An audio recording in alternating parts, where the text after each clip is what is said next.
Hiroo Onoda was born on March 19, 1922, in Kamikawa Village, Wakayama Prefecture, Japan. Growing up during a time of intense nationalism and military expansion, young Onoda was shaped by the bushido code, the way of the warrior, which emphasized loyalty, honor, and duty above all else. In 1942, at age 20, Onoda was conscribed into the Imperial Japanese Army. Unlike many soldiers who received standard infantry training, Onoda showed exceptional aptitude and was selected for specialized intelligence training. He was sent to the Nakano School, an elite intelligence academy that trained soldiers in guerrilla warfare, espionage, and survival techniques. The Nakano School was no ordinary military academy. It was Japan's premier institution for training intelligence officers and guerrilla fighters. Students learned sabotage, survival, propaganda, and most importantly, how to operate independently behind enemy lines for extended periods. The instructors at Nakano drilled one principle into their students above all others: never surrender. They were taught that capture was the ultimate dishonor, and that their duty to the emperor transcended personal safety or comfort. This training would prove to be both Onoda's greatest strength and his heaviest burden. By 1944, Japan's military situation had become desperate. American forces were island-hopping across the Pacific, drawing ever closer to the Japanese homeland. It was in this context that Second Lieutenant Hiroo Onoda received his orders. He was to be deployed to Lubang Island in the Philippines. In December 1944, Onoda arrived on Lubang Island, a small landmass about 75 miles southwest of Manila. His orders came directly from Major Yoshimi Taniguchi and were crystal clear: conduct guerrilla warfare, disrupt enemy operations, and under no circumstances surrender or take your own life. Major Taniguchi told Onoda, "It may take 3 years, it may take 5, but whatever happens will come back for you." These words would echo in Onoda's mind for the next 3 decades. Lubang Island was strategically important, sitting along shipping lanes between the Philippines and mainland Asia. And Onoda's mission was to hamper enemy operations, destroying the airstrip, burning fuel supplies, and making the island as difficult as possible for Allied forces to use. When Onoda arrived, he found the Japanese garrison on Lubang already demoralized and disorganized. The commanding officer on the island had already decided the situation was hopeless and planned to surrender. But Onoda, fresh from his elite training and burning with determination, refused to accept defeat. By February 1945, American forces landed on Lubang Island. The small Japanese garrison was quickly overwhelmed. Most soldiers either surrendered or were killed in the brief fighting. But Onoda, along with 3 other soldiers who shared his dedication, retreated deep into the mountainous jungle interior. These 4 men, Lieutenant Hiroo Onoda, Private Yuichi Akatsu, Corporal Shoichi Shimada, and Private First Class Kinshichi Kozuka, would become the core of a resistance that would last far longer than anyone could have imagined. On August 15, 1945, Emperor Hirohito announced Japan's unconditional surrender in a radio broadcast. Throughout the Pacific, Japanese forces laid down their arms.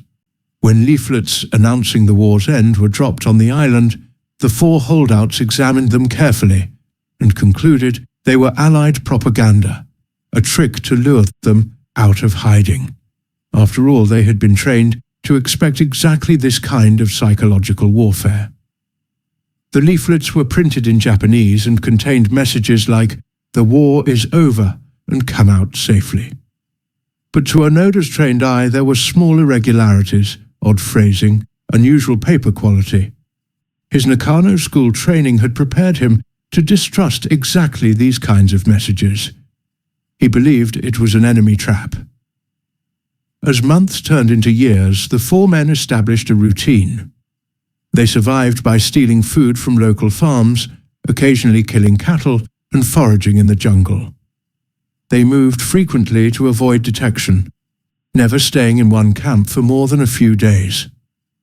The local Filipino population knew Japanese soldiers were hiding in the mountains, but encounters were rare and often violent. Onoda and his men, believing they were still at war, would sometimes fire upon anyone they encountered, seeing them as either enemy combatants or collaborators. Throughout the late 1940s and 1950s, search parties were sent to find the holdouts.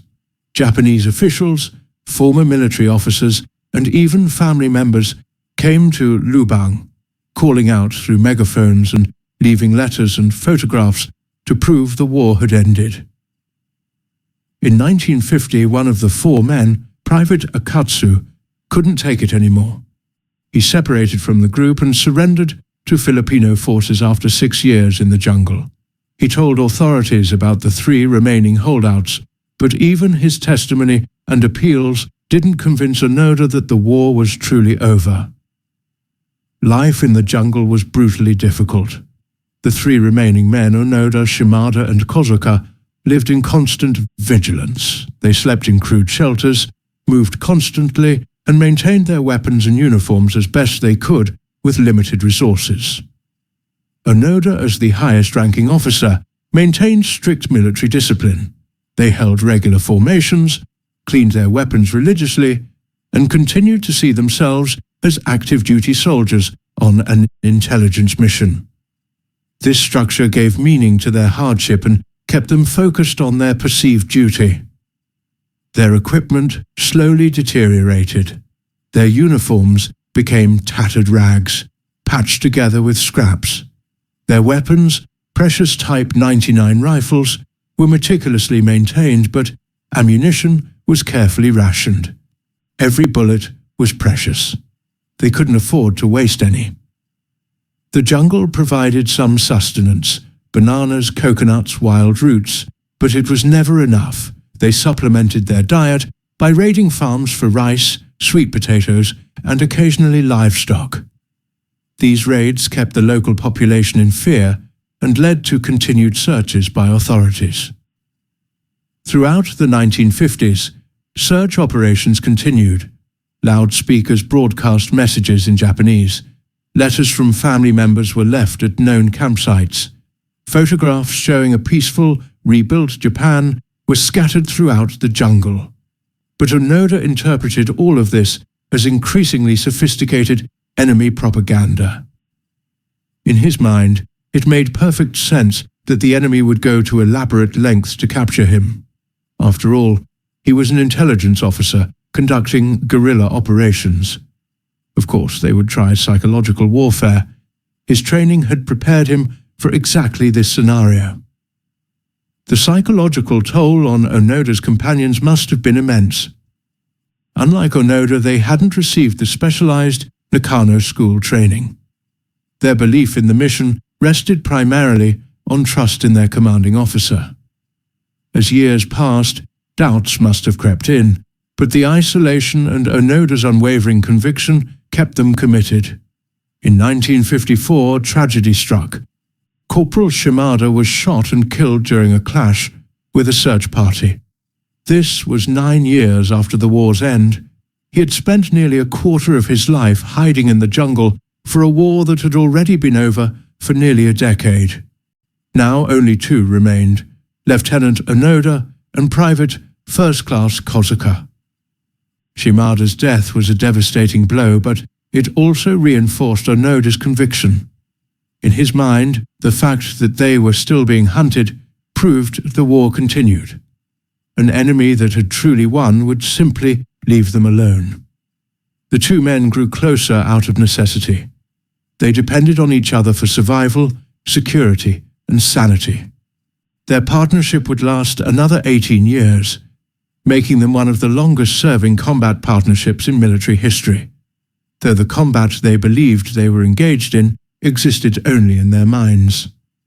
By the 1960s, their equipment was barely functional. Their uniforms had been patched so many times they were more patches than original fabric. Their boots had disintegrated years ago, replaced by crude sandals fashioned from tree bark and strips of fabric. Yet they maintained military bearing and discipline. Onoda continued to conduct reconnaissance missions, observing the local population and what he believed were enemy movements. He kept a detailed mental record of everything he observed, believing this intelligence would be valuable when Japanese forces returned to liberate the island. The world around them was changing rapidly. The Philippines gained full independence. The Cold War reshaped global politics. Men walked on the moon. But in their isolated jungle existence, Onoda and Kozuka remained frozen in 1944, fighting a war that had ended a quarter-century earlier. Occasionally, they would find newspapers or magazines left by search parties. These showed a prosperous, peaceful Japan, but Onoda dismissed them as elaborately forged propaganda. The enemy, he reasoned, had gotten very sophisticated in their psychological warfare techniques. On October 19, 1972, 27 years after the war's end, Private First Class Kozuka was shot and killed by Philippine police during a firefight. He was 51 years old and had spent more than half his life hiding in the jungle. Onoda was now completely alone. Kozuka's death made international headlines. The world was shocked to learn that Japanese soldiers were still hiding in the Philippines, nearly 3 decades after the war.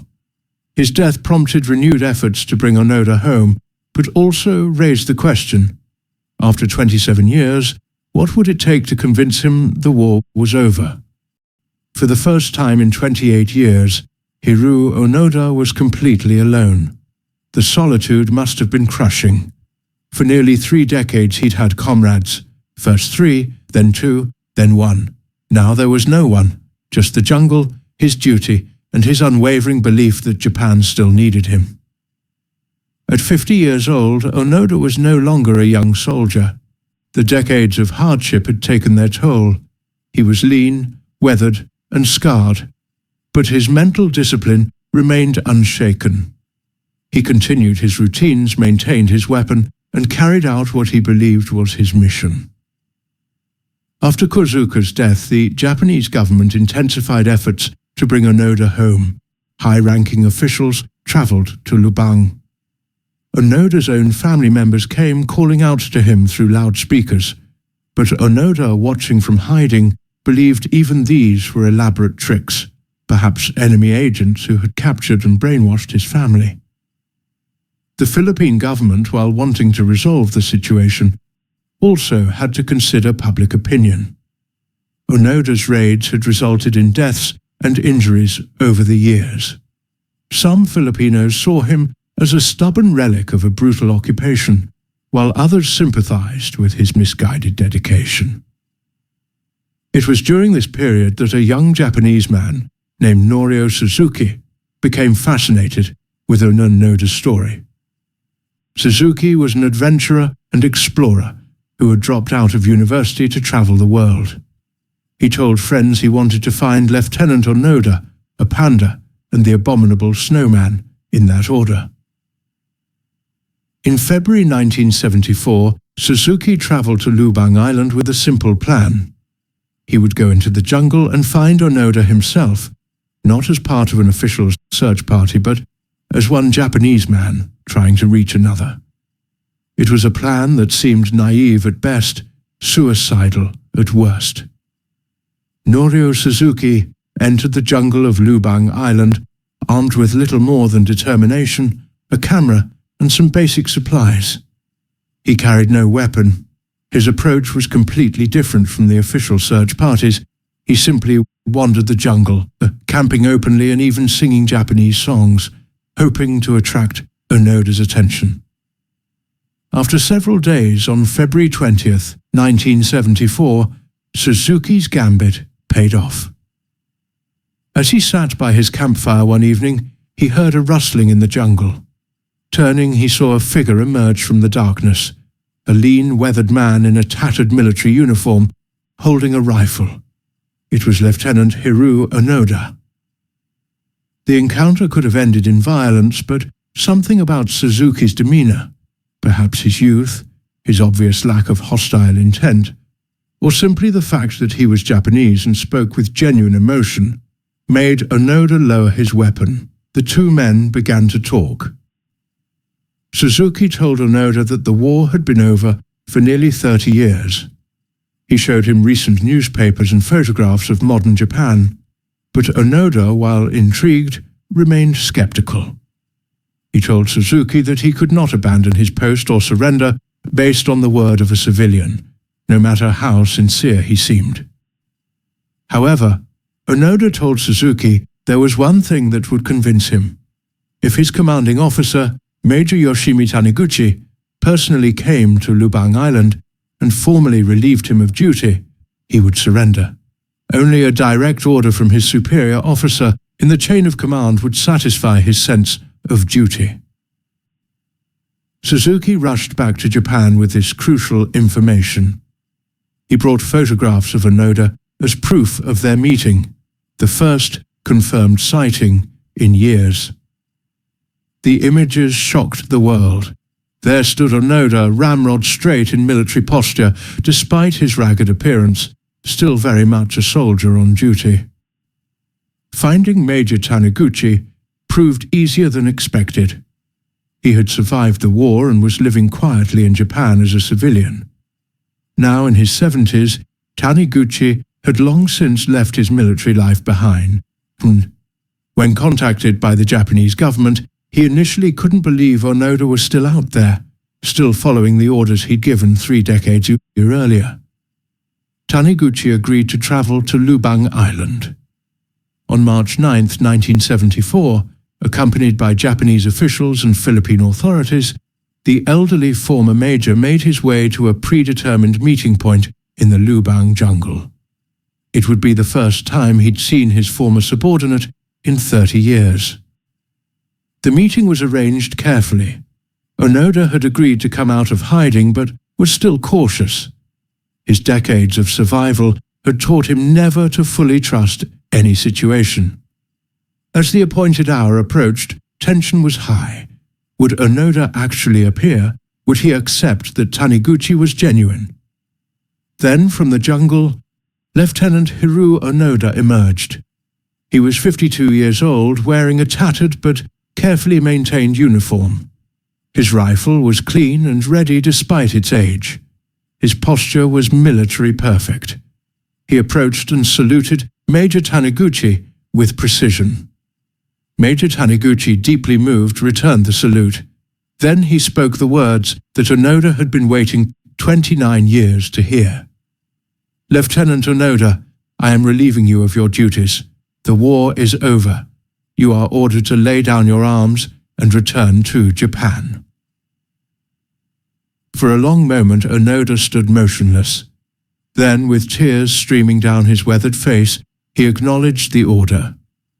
He carefully removed his rifle from his shoulder and presented it formally to Major Taniguchi. The war, his war, was finally over. On March 10, 1974, Lieutenant Hiroo Onoda formally surrendered. He presented not just his rifle but also his sword, ammunition, grenades, and a dagger, all maintained in working condition despite 29 years in the jungle.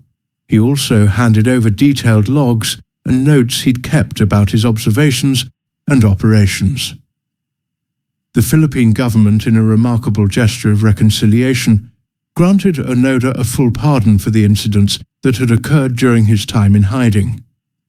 President Ferdinand Marcos recognized that Onoda had believed he was following orders and acting as a soldier, not as a criminal.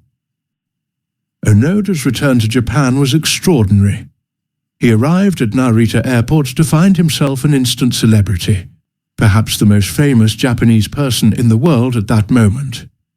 Thousands of people came to see the man who had dedicated 29 years to a mission, the soldier who had never given up.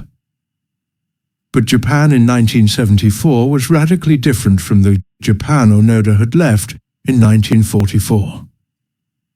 The militaristic empire that had sent him to war no longer existed. Japan was now a peaceful, democratic nation, one of the world's leading economies. The values he'd fought for, the emperor worship, the military culture, the bushido code, had been transformed or discarded. Onoda struggled to adjust to modern life. The Japan he'd returned to felt foreign. The media attention was overwhelming. Some Japanese, particularly younger generations, couldn't understand his dedication to what they saw as outdated militaristic values. Others saw him as a hero, a symbol of unwavering dedication and duty. Unable to find peace in Japan, Onoda eventually moved to Brazil in 1975, where he established a cattle ranch. The wide open spaces and simpler lifestyle helped him adjust. He married in 1976 and found some measure of peace in his new life, though he never forgot his experiences too. In his later years, Onoda wrote a memoir titled No Surrender, My 30-Year War, which became an international bestseller. He also established a nature camp in Japan for young people trying to teach survival skills and self-discipline, though without the militaristic ideology that had defined his own training. Onoda returned to Lubang Island in 1996, donating $10,000 to build a school there, a gesture of reconciliation towards the community that had suffered from his 3-decade guerrilla campaign. It was a powerful moment of closure and healing. Hiroo Onoda passed away on January 16, 2014, at the age of 91. His story had made him one of the most famous soldiers in history, a man whose dedication was simultaneously inspiring and tragic, admirable and troubling. His legacy raises profound questions. What is the nature of duty? When does loyalty become stubbornness? How do we balance dedication to mission with critical thinking? Onoda's story is a mirror that reflects our own values about commitment, obedience, and the importance of questioning assumptions. Perhaps most importantly, Onoda's story reminds us of the human cost of war, a cost that doesn't end when the guns fall silent. For Onoda and his companions, World War II didn't end in 1945. It continued for decades, claiming years of life, moments with family, and the chance to be part of a changing world. Today, Onoda is remembered not as a relic of militarism, but as a complex human being caught between duty and reason, between loyalty and reality. His 29-year war stands as one of history's most extraordinary tales. A story of incredible dedication, heartbreaking waste, and ultimately the possibility of reconciliation and peace. This has been the story of Hiroo Onoda, the last samurai of World War II, the man who fought a war for 29 years after it ended.